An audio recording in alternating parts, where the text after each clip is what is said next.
कुत्ते को कोई भी टुकड़ा डाल के चल जाएगा, उसका पेट भर गया, हम क्या टुकड़े डालने वाले हैं? अगर हम इतना पढ़ लिख के भी हमारे मुंह में कोई 5 किलो राशन दे के जा रहा है, लानत है यार हमारे ऊपर। हम 7 लोग पुलिस की तैयारी कर रहे थे, नौकरी मिली नहीं है। क्या ना करता वाली बात आती है ना कि अगर किसी ने डॉक्टरेट भी करी हो, उसे अपना घर परिवार चला रहा है और उसके योग्य उसे नौकरी नहीं मिल रही, तो कहीं तो हो जाएगा अपना पेट भरने के लिए। सिर्फ बेवकूफ़ बनाने वाली बात है, इलेक्शन ही पड़ जाएंगे।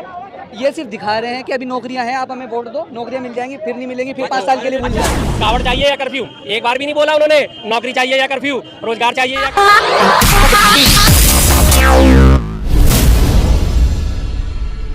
10 साल कैसे रही है बताइए। सर हमारे लिए तो बेस्ट है और हमारे बच्चे के लिए बेस्ट है, समझ गए? क्यों सर, क्यों बेस्ट है? क्या हुआ? बेस्ट क्या हुआ? सब कुछ बेस्ट है। क्या सर, एक दो? देश की तरक्की है, मान सम्मान बढ़ रहा है, सीना छोड़ा करके अभी रोड पे खड़े होकर बोल रहे हैं। ठीक है ना? नहीं बोलते करने से रोक लेता था। अच्छा, ये यहाँ से आपने मुद्दे की शुरुआत करी थी ना मोदी जी के भाषण से, हिंदू और मुस्लिम पे। 1 मिनट में भी ये घूम के वहीं वापस आने वाले हैं, हिंदू मुस्लिम पे आने वाले हैं। सीना चौड़ा करके घूमते थे, इससे पहले बोलते थे तो काट दिया जाता। अरे भैया 50-52 साल का तो मैं हो गया, आज तक बोलता आ रहा हूँ, मुझे तो आज तक किसी ने उंगली भी टच नहीं करी। बोलो, आप कह रहे हो काट देते, किसको काट दिया बोलते टाइम में? किसकी गर्दन काट दी बोलते टाइम में? हैं? किसकी गर्दन काटी? यहाँ पे एक भी बंदा कह दे कि जी मेरे कोई फॉरफादर थे या मेरा दाया चाचा या मेरा मामा था और वो सड़क पे खड़ा होकर बोल रहा था और उसकी गर्दन काट दी है? कोई एक बंदा ऐसा? मेरे अलावा 2-4 लोग आप पूछो जरा, किसी के साथ ऐसा हुआ है? बताइए भैया, ऐसा हुआ है कभी? पीछे आप बहुत सारे लोग गर्दन कट गई है, पूछो जरा। और आपके घर में हुआ, ये कहना चाह रहे हैं? सर मैं यूपी से हूँ, बेसिकली मेरा नाम प्रिंस है। ये जो बता रहे हैं कि 50 साल पहले या 20 साल 30 साल पहले, तो मुझे इतना आइडेंटिफाई नहीं है, बट मैं 21 साल का हूँ। मैं इतना बता सकता हूँ कि कुछ साल पहले, 5 साल 6 साल पहले मेरा यूपी में अखिलेश की सरकार थी, तो मेरा कुछ इलाका है जैसे प्रतापगढ़ है, उनकी जगह में 8 बजे के बाद हम लोग जाते थे तो डर लगता था बाइक लेके जाएगा तो कोई छीन लेगा, चोरी हो जाएगी। That's why guys. बट अब क्या है, मैं 11 बजे रात को मैं अपने कॉलेज से, मतलब यहाँ से कानपुर से, मैं कॉलेज कानपुर में रनिंग करता हूँ। कहना चाह रहा है यूपी में गुंडा राज खत्म हो गया है। खत्म हो गया, लेकिन अभी क्या है कि कुछ चीज़ें होती हैं कि जैसे कि बल्किंग में कोई चीज़ पड़ी हुई है, खराब चीज़ पड़ी हुई है, धीरे धीरे निकालने में टाइम लगता है। आप उन्हें टाइम दीजिए, टाइम कंज्यूमिंग है, जो चीज़ें मानना है वो मानना है। बट आप लोग जो कह रहे हैं कि शिक्षा की बात है, आप कह रहे हैं शिक्षा नहीं है, कैसे नहीं शिक्षा है? हम पहले क्या होता था, कोई लड़का मिडिल क्लास का फैमिली का कोई भी अब्रॉड पढ़ने के लिए बहुत ही ज़्यादा पापड़ बेलना पड़ता था, ये इनसे सोर्स लगाओ, उनसे सोर्स लगाओ, फलाना डिमाका, ये सब होता था। बट अभी क्या है, उन्होंने ऑनलाइन किया, GMAT दिया, कुछ भी दिया। एक आता है नेशनल इंस्टीट्यूट का पेपर, क्वेश्चन पेपर होता है, आपने ऑनलाइन पेपर दिया, आपको सिलेक्टेड है, आप सिलेक्टेड यूनिवर्सिटी में, यहाँ से सीधा आपको वीज़ा, पासपोर्ट वगैरह जो भी है आपकी कार्रवाई हुई, सीधा आप अब्रॉड पढ़ लें। लेकिन इसके पहले था क्या, आपके डिजिटलाइजेशन में है, आपके हर चीज़ों में डिजिटलाइजेशन किया उन्होंने, उससे पहले विदेश में जाते नहीं थे, लेकिन अब जा रहे हैं लोग। यूपी में गुंडा राज खत्म हो गया है। यूपी में गुंडा राज खत्म हो गया है। एक इनको बड़े डिजिटल परफॉर्मर है बंदे, इनको पता होना चाहिए। NCRB हमारी एक संस्था है, national crime record bureau of India, उसका डाटा उठा के देखना। अभी 22-23 का डाटा उसका रिलीज हुआ है। सबसे ज़्यादा अपराधों में यूपी नंबर 1 है, मालूम है? और महिलाओं के खिलाफ अपराधों में भी यूपी नंबर 1 है। बाकी हत्या, अपहरण, डकैती, बलात्कार के सब अपराधों में यूपी नंबर 1 पहुंचा हुआ है। NCRB कहता है, मैं नहीं कहता। NCRB national crime record bureau of India, check कर लेना, डाटा में टॉप पे गया है यूपी। जिसको तुम कहते हो कानून व्यवस्था सुधर गई है, ऐसी कानून व्यवस्था सुधर गई है, कोर्ट चल रही है, जज बैठा हुआ है, सुनवाई चल रही है और कोर्ट में घुस के बंदे उसे गोली मार के चले जाते हैं। पुलिस अभिरक्षा में अभियुक्त को लेके जा रहे हैं, 3 बंदे आते हैं, गोली मार के उसे पुलिस अभिरक्षा में, पुलिस कस्टडी में और मार के चले जाते हैं। ये इतनी बढ़िया कानून व्यवस्था है, ऐसी शानदार कानून व्यवस्था कि उन्नाव में, हाथरस में और ये अंकिता बेटियों को जला दिया जाता है सरेआम, पेट्रोल डाल के, डीजल डाल के, उन्हें ढंग से नसीब तक नहीं करा जाता। ये कानून व्यवस्था है। अब महिलाओं के खिलाफ अत्याचार में 16,507 मुकदमे दर्ज हुए हैं, जिनको कहते हैं कि दर्ज होना, और जो दर्ज नहीं हुए उनकी तो गिनती नहीं है। डिजिटल में बोला, भारत डिजिटल बन चुका है। डिजिटल भारत क्या बन गया? डिजिटल तो पूरा विश्व ही बन गया। पूरे विश्व में एक साथ तरक्की हो रही है। या तो अगर भारत में तरक्की हो रही थी तो हमें समझ में आता। डिजिटल युग की शुरुआत किसने करी थी भाई साहब? सबसे पहले कंप्यूटर कौन लाया था? जिनको आज ये बैठ के भर भर के कोसते हैं कांग्रेस कांग्रेस कांग्रेस। सबसे पहले जिस दिन कांग्रेस ने पहले ATM का उद्घाटन करा था, उस दिन वहाँ बैलगाड़ी में बैठ के प्रदर्शन करने पहुंचे थे अटल बिहारी वाजपेयी साहब। बैलगाड़ी में संसद पहुंचे थे कि ATM आ गया, कंप्यूटर आ गया, अब तो हमारे देश में नौकरियां खत्म हो जाएंगी। जिस डिजिटल पे आज ये कॉलर खड़े कर रहे हैं, किस वजह से खड़े कर रहे हैं? बेस कहाँ था, नींव किसने रखी, उसको भूल जाते हैं। अब ये लोग वो चुके हैं टॉप पे बैठ के, अरे भाई बिल्डिंग तो मैंने बनाई है, टॉप पे बैठ के इन्हें ब्रश करने दे दिया है, पेंट करो, और इन्होंने बिल्डिंग चमका दी। नीचे नींव में पहली मंजिल, दूसरी मंजिल, तीसरी मंजिल जो लगातार बनती आ रही, उसको ये लोग भूल चुके हैं। ना ना ना ना, जो कुछ हुआ सब कुछ हुआ आज ही हुआ। आज ये 2014 में डिजिटलाइजेशन की बात करते हैं तो मोबाइल फोन कौन लेके आया था सबसे पहले? 94-95 में कौन लेके आया था? कांग्रेस की सरकार थी, उसने रास्ते खोले थे, जिसकी वजह से मोबाइल का इंट्रोडक्शन हमारे हुआ। मोबाइल, और उससे पहले आते थे पेजर, लगभग 1 साल पेजर चले, पेजर खत्म होने के बाद मोबाइल शुरू हुए। और 2004 में जब मनमोहन सिंह जी की सरकार आई, Idea, Airtel, Voda, Uninor, Aircel और उसके अलावा वर्जिन, टाटा, रिलायंस, सारे की सारी कितनी मोबाइल कंपनियां आई थी याद है ने? नहीं याद होगा क्योंकि पैदाइश नहीं है तब की। क्या याद है?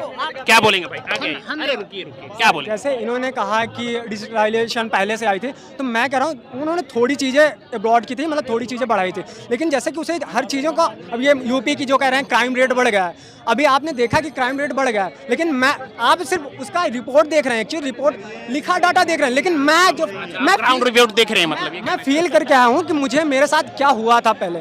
तो आप ऐसे रिकॉर्ड देख रहे हैं, रिकॉर्ड में क्या चीज़ें, अब रिकॉर्ड की तो ये नहीं वैल्यूएशन, रिकॉर्ड का भी विश्वास नहीं करेंगे, रिकॉर्ड का विश्वास नहीं करेंगे। इन्हें अगर मतलब एक बड़ी पुरानी कहावत है, बहुत देहातों में चलती है कि मैंने पी लिया और मेरे घोड़े ने पी लिया, तो अब कुएं तू ढह जा, मतलब मेरी प्यास बुझ गई और मेरे घोड़े की प्यास बुझ गई, तो वो कुएं को ढह जाना चाहिए, अब कुएं की जरूरत नहीं है। अगर ये आज सेफ घूम रहे हैं तो इन्हें बाकी यूपी में 24 करोड़ लगभग जो आबादी है उससे इन्हें कोई मतलब नहीं है कि उनके साथ गलत हो रहा है या सही हो रहा है। अगर आज ये यहाँ से घर तक अपने सही पहुंच गए तो ये खुश है, लेकिन बाकी जो बहन बेटी हैं जिनके साथ अत्याचार हो रहा है, जिनके साथ सरेआम गोलियां चलाई जा रही है, जिनके ऊपर सरेआम डकैतियां डल रही है घरों में घुस के, उनसे इन्हें कोई मतलब नहीं है। डाटा इन्हें कोई मायने नहीं रखता क्योंकि इनके ऊपर नहीं बीती है। जब इनके ऊपर बीत जाएगी उस दिन हाहाकार मचाएंगे, यार यहाँ से हाँ ये क्या हुआ, ये क्या हुआ। भाई ऐसा कुछ नहीं होता, मेरे साथ आज तक कोई वारदात नहीं हुई, तो इसका मतलब क्या मैं मान लूं कि दिल्ली सेफ है? महिलाओं के खिलाफ अत्याचार में दिल्ली भी दूसरे नंबर पे है। मैं साफ कहता हूं, दिल्ली वासी होने के बावजूद मुझे शर्म आती है कि दिल्ली का नंबर दूसरा है। रेप कैपिटल कहा जाता है दिल्ली को, क्यों कहा जाता है? दिल्ली में क्या घटनाएं नहीं होती? आए दिन दिल्ली में रोज कम से कम 1000 मोबाइल चोरी होते हैं, नहीं होते क्या? 1000 मोबाइल चोरी होने में से डाटा कितने कहा जाता है? मात्र मुश्किल से 20, 30, 40, जिनको बकायदा प्रॉपर FIR में दर्ज कराया था कि मुझसे छीन के ले गए। बाकी सारे के सारे का डाटा क्या दर्ज होता है? मैं साहब जा रहा था, चांदनी चौक से क्रॉस कर रहा था, मेरी जेब से मोबाइल गिर गया और अगर आपको मिले तो सूचित करें, ठप्पा दे दिया, दूसरी सिम निकलवाई, बात खत्म, बरामद होते हैं। वही हालत यूपी के। ये जो आंकड़े हैं NCRB के, ये तो वो आंकड़े जो दर्ज हो चुके हैं, जो दर्ज नहीं हुए वो तो इससे 4 गुना होते हैं। क्या बोलेंगे सर? मैंने पहले ही बताया कि बल्किंग में बहुत चीजें रखी हुई हैं, उनको धीरे धीरे निकालना। अब धीरे धीरे निकालने में जो टाइम लगेगा ना, आप 70 साल राज किए, उसके बाद तो कुछ कर नहीं पाया, तब तो बहुत तेज क्राइम रेट था। अब 10 साल में इन्होंने क्या किया? आज के आज हट जाना चाहिए, आज के आज सारे कैदी मर जाने चाहिए, आज के आज इनकाउंटर हो जाने चाहिए, आज के आज सब चीज हो जाना चाहिए। इनकाउंटर हो रहे हैं ना, आपने देखा होगा बहुत से इनकाउंटर हुए, बहुत से बाहुबली। आज अभी रिसेंटली केस चल रहा है धनंजय सिंह के ऊपर, जो कि पूर्वांचल का सबसे बड़ा गढ़ है और सबसे ज़्यादा मुद्देदारी यूपी का सबसे बड़ा मुद्दा इस समय धनंजय सिंह का है, जिनको अरेस्ट वारंट पे या उनको जेल दिया गया। लोग उठा रहे थे, कांग्रेस के लोग ही आवाज़ उठा रहे थे, धनंजय सिंह को गिरफ्तार नहीं कर रहे हैं, इनको नहीं गिरफ्तार, ब्रिजभूषण सिंह को नहीं गिरफ्तार। अब कर रहे हैं ना, धीरे धीरे कर रहे हैं। फिर यही लोग कहते हैं कि वो तो अच्छा आदमी था, उसको क्यों गिरफ्तार कर दिया, उसी के विरोध में आ जाते हैं। अब इनका क्या है, आगे चलोगे तो मैं कहना चाह रहे हैं 10 सालों में बहुत कुछ किया, लेकिन 70 सालों में कुछ नहीं किया कांग्रेस। वो तो इनकी आदत है। जिस गैंगस्टर की बात कर रहे हैं, ये हालत है यूपी में। 21 मुकदमे दर्ज है गैंगस्टर के ऊपर। जिस दिन बीजेपी का दामन थामा उससे पहले से पुलिस ढूंढ रही थी, ATS ढूंढ रही थी यूपी की, इसका एनकाउंटर करने के लिए। आगे उसके बाद इसने बीजेपी का दामन थाम लिया, बात खत्म हो गई। अगर आप अपराध कर रहे हो और बीजेपी में शामिल हो जाओगे तो सब साफ है। क्या नाम है इनका? नाम राम। गैंगस्टर सोनू कनौजिया ने थामा भाजपा का हाथ, ये देखो एनलार्ज करके दिखा देता हूँ। पुलिस एनकाउंटर के लिए कर रही थी तलाश, लूट, हत्या, अपहरण सहित 21 मुकदमे दर्ज। कौन से पेपर में? कौन से पेपर में? हिंदुस्तान में। प्रधानमंत्री बनाने के लिए जब पहली बार चुनाव हुआ तो जवाहरलाल नेहरू को एक भी वोट नहीं मिला था, जबरदस्ती बना था। इस देश का दुर्भाग्य है। पहला चुनाव कब हुआ था? क्यों नहीं है? पहला भारत में लोकतंत्र में आप चुनाव कब हुआ था? ऐसा है, बताओ ना, बताओ बस। पटेल को कितनी वोट मिली थी? पहला चुनाव कब हुआ था? पहला चुनाव क्या है? सुनो, हम किसान आदमी हैं, हमारे पास रिपोर्ट नहीं होती, फिर फायदा क्या समझे? बोलने का क्यों नहीं? एक वोट नहीं मिली। 1951 में पहले आम चुनाव हुए थे और 15 दिसंबर 1950 को पटेल साहब स्वर्ग सिधार चुके थे, पहली चीज। और 1951 से आम चुनाव शुरू हो गए, अक्टूबर से शुरू हो गए और 1952 फरवरी तक चले थे, मार्च तक। करीब करीब 5 महीने पे पहले आम चुनाव का कंप्लीट हुआ था, जिसमें 45% वोट लेके और 364 सीट लेके कांग्रेस नंबर 1 पे गई थी, जिसके बाद उन्हें अब ये जॉब नहीं आ रही। आप पढ़ो तो सही, जॉब तो बहुत रखी है। IT से 2 काम आयुष्मान कार्ड। जॉब की आपने बात करी, अभी यूपी में कांस्टेबल की भर्ती निकली थी, कितनी वैकेंसी थी? 60,000। फार्म कितने भरे गए थे? 50 लाख। फिर जॉब थी तो 50 लाख फार्म क्यों भरे गए? मैं देता हूँ इस बात का जवाब। क्यों भरे गए फार्म? 50 लाख अगर जॉब थी, अगर बेरोजगारी नहीं थी तो 50 लाख फार्म क्यों भरे गए भाई? क्यों 50 लाख लोगों ने भरा? हाँ जी, बोलिए। देखिए, इन्होंने आंकड़े गिना दिए हैं, आपने भी सुने हैं। इनको 50 लाख फार्म में 50 लाख जॉब चाहिए थी भाई साहब, इनका सीधा है कहना। अब एक बात बताइए आप, जिन पे काबिलियत नहीं है, जिन्होंने खुद के लिए 2 से 4 साल 5 साल नहीं दिए हैं, देखिए स्किल्ड जिनमें हैं उनके लिए रोजगार सरकारी भी है और प्राइवेट भी है। भारत में कोई सरकारी रोजगार के लिए नहीं है। एक परिभाषा बना दी है कांग्रेस ने लोगों के दिमाग में कि सरकारी रोजगार नहीं है, शिक्षा नहीं है। अब एक बात समझिए आप, प्राइवेट स्कूल में भी बच्चे पढ़कर विदेश जा रहे हैं, देश का नाम रोशन कर रहे हैं, शासकीय क्षेत्रों में सेवा दे रहे हैं। ऐसे ही इसमें है जॉब के मामले में, प्राइवेट जॉब में भी लोग पैसा कमा रहे हैं। नहीं, ये इन्होंने कहा ना कि बेरोजगार भी लोग पैसा कमा यार, रहे पेट हैं। तो कुत्ता भी भरता है, उसका क्या है? एक मिनट साहब, पेट तो कुत्ता भी भरता है, कोई बात तो इसका क्या मतलब हुआ? आपने कहा कि बेरोजगारी नहीं है, बेरोजगारी नहीं है। मैं उसका उदाहरण दे रहा हूँ कि अगर बेरोजगारी नहीं थी तो 50 लाख फार्म क्यों भरेंगे? रही बात 50 लाख फार्म में से ये बंदा सही है या गलत है, ये चुनना किसका काम है? जो एजेंसी एग्जाम कंडक्ट करा रही है, आप एग्जाम लोगे, उसमें तय होगा ना कि सही कौन और गलत कौन। लेकिन उससे पहले 50 लाख आपको बेरोजगार तो मिल गए ना खड़े हुए। कोई नहीं है इस लाख के आंकड़े में, बाकी सब बेरोजगार हो गए।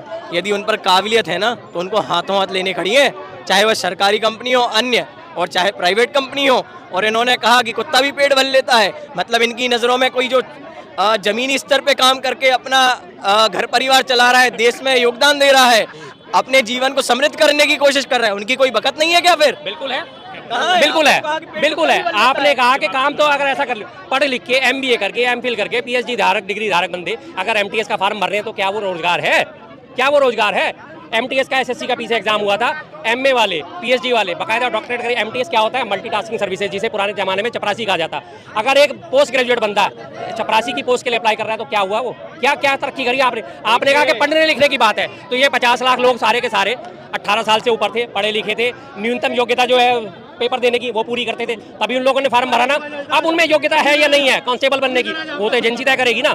अगर उन्हें योग्यता नहीं हो तो जाहिर सी बात है कि होने के बावजूद भी नहीं मिलेगा, क्योंकि वैकेंसी लिमिटेड है। वैकेंसी थी मात्र 60,000, ठीक है ना। मिलेगी जॉब 60,000 को, लेकिन वो भी कब मिलेगी? जब पेपर कंडक्ट हो जाएगा। पेपर कंडक्ट हुआ, एग्जाम लीक हो गया, एग्जाम लीक होते मामला गया ठंडे बस्ते में, पेपर हो गया कैंसिल। और ये कहानी आज से नहीं चल रही है, 2017 से आज 2024 आ गया। पिछले 7 सालों से लगातार यूपी में 9 पेपर अब तक लीक हो चुके हैं। पेपर होता है, एग्जाम कंडक्ट होता है, उसके बाद पेपर लीक कर दिया जाता है, पेपर लीक होने के बाद पेपर कैंसिल कर दिया जाता है। अब तुम जाओ खड्डे में, अब तुम मौज लो, अगले पेपर की अगली बात देखेंगे। अब उन्होंने पीछे क्या कहा था?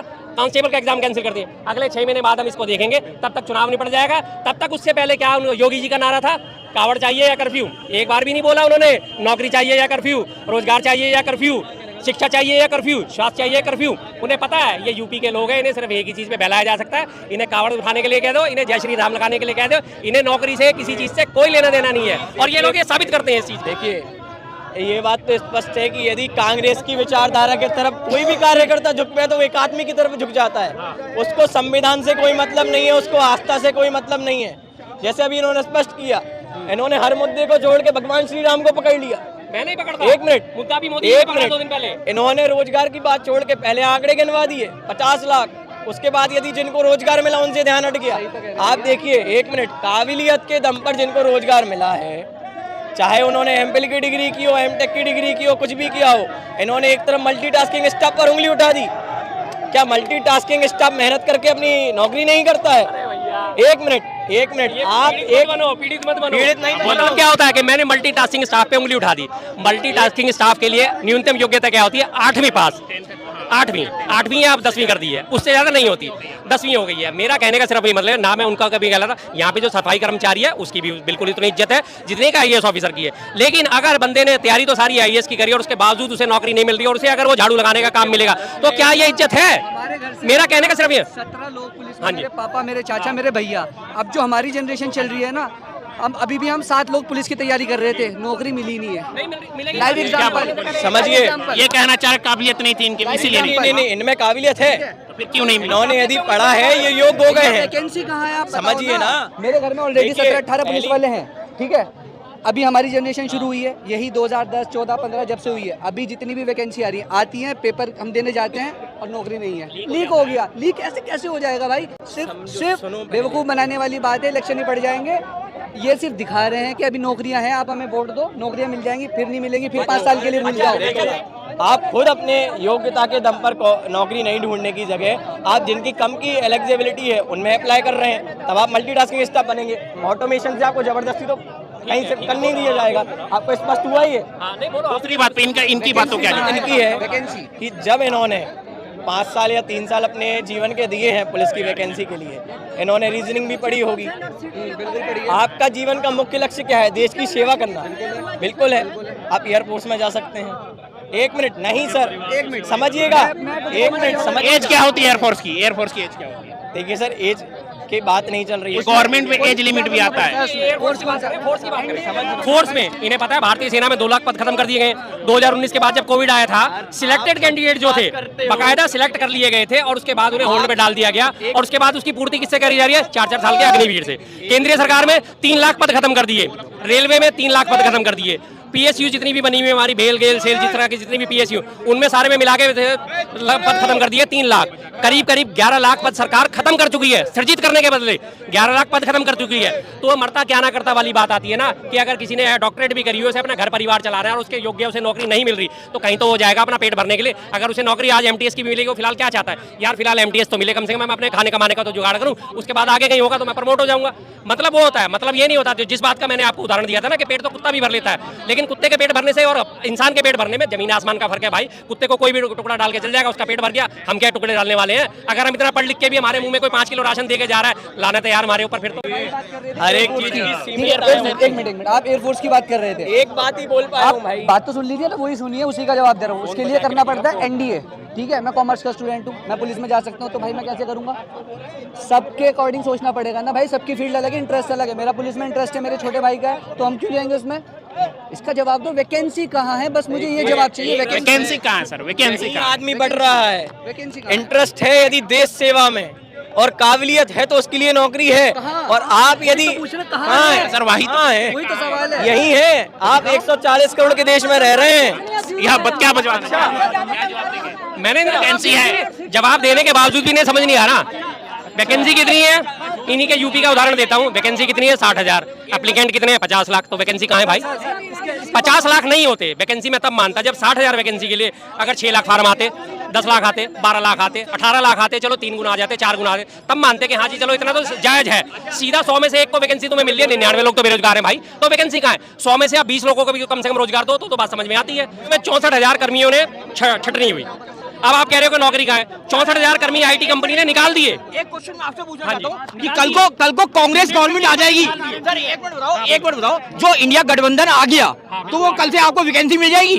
बताइए, ये क्वेश्चन। अरे देऊंगा साहब, देऊंगा। देखो, इंडिया गठबंधन के घोषणा पत्र पे यकीन क्यों है? उन्होंने सीधी सीधी बात बोली है, भाई हम अगर सत्ता में आते हैं तो हम 30 लाख नौकरियां देंगे। उन्होंने, अरे सुन लो यार, सुनते क्यों नहीं हो जब सुन रहे हो? उन्होंने मोदी जी की तरह झूठ नहीं बोला कि 2 करोड़ नौकरियां देंगे। मोदी जी ने सत्ता में आने से पहले क्या कहा था? 2 करोड़ नौकरियां देंगे। 2 करोड़ नौकरियां प्रतिवर्ष जनरेट नहीं हो सकती, पहला सफेद झूठ। 30 लाख नौकरियां जनरेट हो सकती है। 3 लाख पद अभी रेलवे के खाली पड़े, 3 लाख केंद्रीय सरकार के खाली पड़े, 3 लाख पीएसयू के खाली पड़े, 9 लाख पद तो आपके यही हो गए। जब ये 9 लाख पद भरे जाएंगे तो उसके बाद 11 और बचे हुए जो पद है वो भी भरे जाएंगे, उनके लिए भी वैकेंसी जनरेट होगी। दिल्ली में आज टीचर्स की करीब 14,500 टीचर्स की कमी है, नहीं भर रहे। यूपी में आपने खुद देखा 60,000 कांस्टेबल की भर्ती है, खाली पड़ी है, नहीं भरे। मध्य प्रदेश में खाली पड़ी है। लगातार उन्होंने पूरे देश के लिए बोला कि 30 लाख नौकरियां पूरे देश में देंगे, जिसमें केंद्र सरकार और राज्य सरकार शामिल है।